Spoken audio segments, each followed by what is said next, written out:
Hey guys, it's Lewis here. Today I'm showing you 3 different ways to go fast with 3 different builds. Alright, so we have a stage 1, a stage 2, and a stage 3. Your stage 1 is no billet parts, very budget friendly, very easy for beginners. You don't have to be mechanically inclined, the best bang for your buck.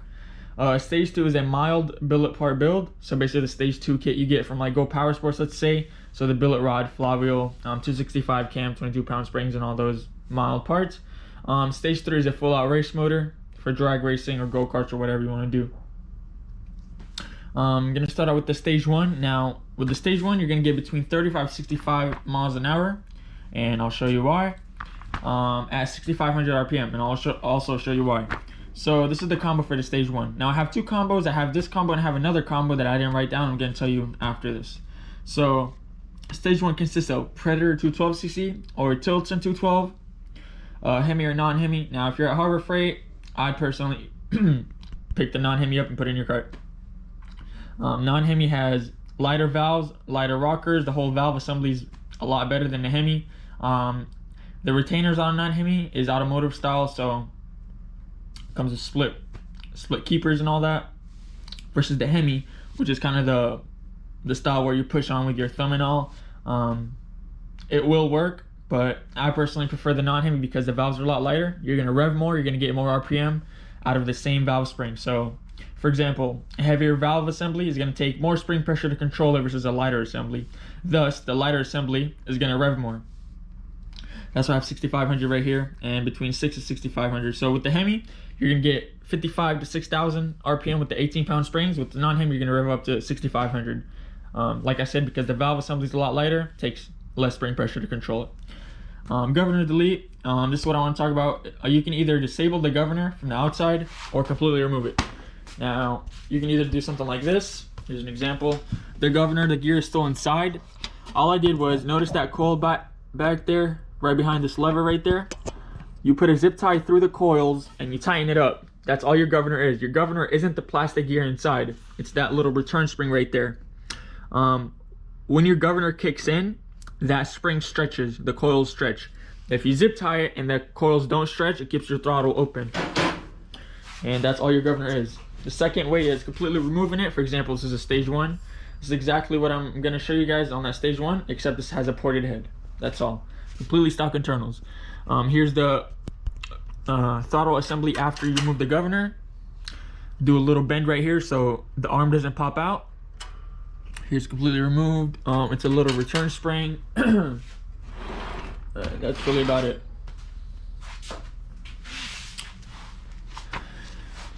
All right, high flowing header like that. 3-stage exhaust. No weenie pipes, so you know those small ID pipes? Get rid of that. Intake adapter and filter, very self-explanatory. A jetted pilot and main. This is very important also. If you're ordering a stage 1 kit from Go Power Sports, they're only going to send you a brass main, which is, you know, the main jet that goes under your emulsion tube. You need the pilot jet. Your pilot jet is basically this black plastic piece underneath your idle screw. That controls your idle, that controls when you gun it off the line, and it controls when your throttle is closed. So for example, if you do a pull and you close the throttle, that's your pilot right there, delivering fuel to your engine. If your motor pops when you let off the throttle, you have a lean pilot. If you go to gun it off idle and it kind of bogs, it's more than likely lean. That's some symptoms right there. Second is 18 pound springs. This is not a must, but it's very important. It's going to help you reach higher RPM and higher mile an hour. Highly recommended. And the last thing, which is personally I think is the most important thing, is your gear change. Now you can run 35 miles an hour and you can run 65 miles an hour. That's in your gear change and your tire height. Now you can run 35 miles an hour, you can get there quick, or you can run 65. It'll take off a little bit slower, but you're gonna gain that mile an hour up top. All right. Here's an example. This is with 6,500 RPM, right? If you're not running 18 pound springs, instead of 6,500, it'll be around 5,500. Okay, so take around 10-15 miles up, 10-15 miles off the mile an hour. So you have 11-inch tire, you have 13, you have 14, you have 15, all the way to 19. This is the same gear ratio. Now your gear ratio is basically, the higher the number on the gear ratio, the more torque. The less the number, the more top end, right? But the more top end, the less acceleration you sacrifice. So here's an example with the same exact gear ratio. And here's the difference with the tire height between mile an hour. So the shorter the tire, the faster it'll get off the line, but it doesn't carry much speed up top, right? So 11-inch tire, you get 42.5 miles an hour with 6,500 RPM. 13-inch tire, you get 50, all the way to 19. With a 19, you get 73.4 miles an hour. Now you're like, how does that make sense? A shorter tire doesn't carry much distance as a taller tire. A taller tire has more circumference, thus clearing more distance, covers more distance. I don't know if that makes sense, but a taller tire is better for mile riding. If you're like one of the Miami guys and they ride for miles, taller tire is gonna help. Now you can get the same result with a shorter tire. You're just gonna have to gear the shorter tire for way more top end, so you're gonna have to throw more gear on it. Does that make sense? That's very simple. Now the second combo for stage 1, again, no billet parts.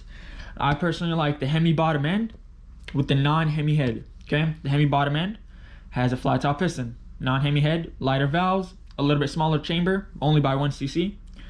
Combine that with a 9,000 head gasket, and you have a very, very good, very fast combo right there. All right, port the head, 18-pound springs, a Mikuni, a pipe. It's a little bit sketchy. You're on the side where you can blow this shit up, but you know, it's a very, very budget friendly build. It's very cheap. If it blows up, what do you have, like almost $200 on that motor? You pay almost $100 for a flywheel alone. So personally, I've done it before. 100% worth it. And I like that combo over the regular stage 1, but that's if you want to do that. And if you have like a class in a go-kart or something where you can't run billet parts and you want some good combos, the second combo is what I personally would run. But the first combo would run just fine. Here's a stage 2. Now this is a stage 2 kit you get from Go Power Sports, right? So basic rod, flywheel, 265 cam, 22-pound springs. Here's a stage 2. A stage 2 would run between 45 to 90 miles an hour, between 7 to 8,500 RPM. Now again, this depends on what head you have and what valve springs. You can run 18, 22, or 26-pound springs. I would not run any higher, especially on 265 cam. You don't need anything more than that. Now if you have like a 274, 275, 285 cam, 308, 292 and all that, then yes, you're gonna have to step up your valve spring.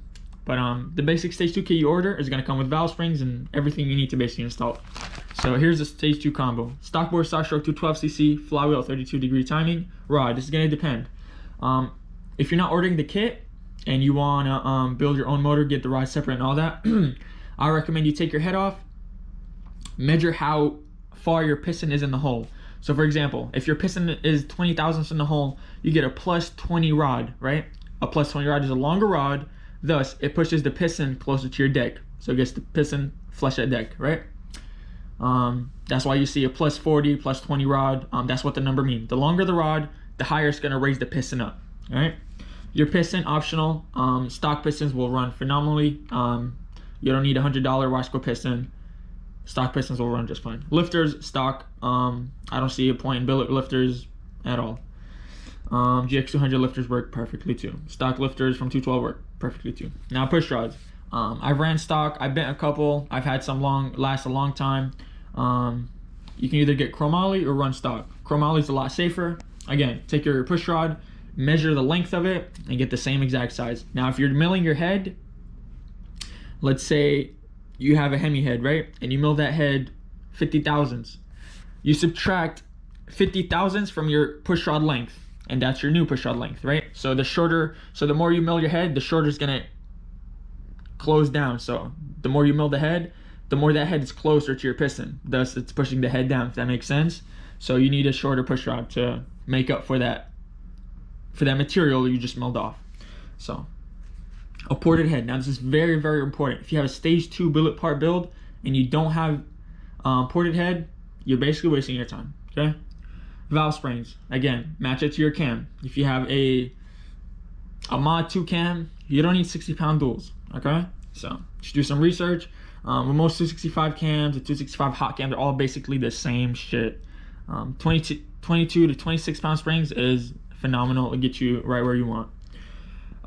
The cam, you have mod 2 265 CS grind, 308. These are all very mild cams. The 308 is personally my favorite mild cam. Very, very easy on the valve train, and you can run it with 26-pound springs, and you can rev it up to close to 9 grand. So it'll rev up to 8,800. Okay. Carb optional. You can run a Mikuni. Nothing smaller than a 22. Okay. Fuel pump. This is not a must, but if you're holding the bike wide open for a while, and the motor's running a lot of lift, and it needs, and if you're not getting the mile an hour or it's running lean up top, then you need a fuel pump. All right, and you can run that from the pulse off the valve cover, or a pulse off, off the intake. All right. Venting. This is very optional. You don't have to do it. Most guys think it looks cool, but it does help. Now, venting only helps with relieving crankcase pressure, right? So a lot of pressure is built up in the bottom end from the piston going up and down. So the piston creates a positive crankcase pressure as it moves down, right? That crankcase pressure builds up, and if you don't relieve it, it can blow a seal. So your oil seal on the clutch side or your flywheel side. So if you have a built motor like this is a 2.8 Tilson stroker. Notice how I vented the side cover to the head, and then the valve cover goes straight to the catch can, and I removed my baffle. Okay, now you do have to keep an eye out on the oil level, just because it will empty a lot of oil because you removed the baffle. Now this is going to relieve a lot of pressure. It's very, very good for making power. It won't necessarily make power, it'll free up power. It's just easier for the crank and assembly to spin through without all that pressure. And it's good for oil circulation because it moves the oil from your bottom end to your valves, springs, and rockers. Head gasket. I would not run a 9,000 head gasket with a built motor, right? So on a stage 1, you can get away with it. With a stage 2, at least 18,000. You want to shoot for 30,000 clearance between the head and the deck, right? Or the piston, right? So if your piston is flush at deck, shoot for you can get a 27,000 MLS head gasket, or run the thick 5-ring head gasket. Now, if you want a lot of compression, mill the head down a lot and run a thicker head gasket. Don't run a thin head gasket with your piston flush at deck, because it's a very, very high chance that your piston is going to slap your head. Okay. All right. Here's an example with 8,500 RPM. Again, this is the same chart I made. 11 to 19-inch tire, same gear ratio, and here's your mile an hour. Very, very simple. Okay.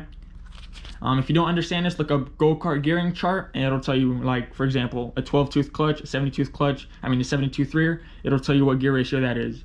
So the higher the ratio, the more torque. The lower the ratio, the more top end, but the less, but the more acceleration you're gonna sacrifice.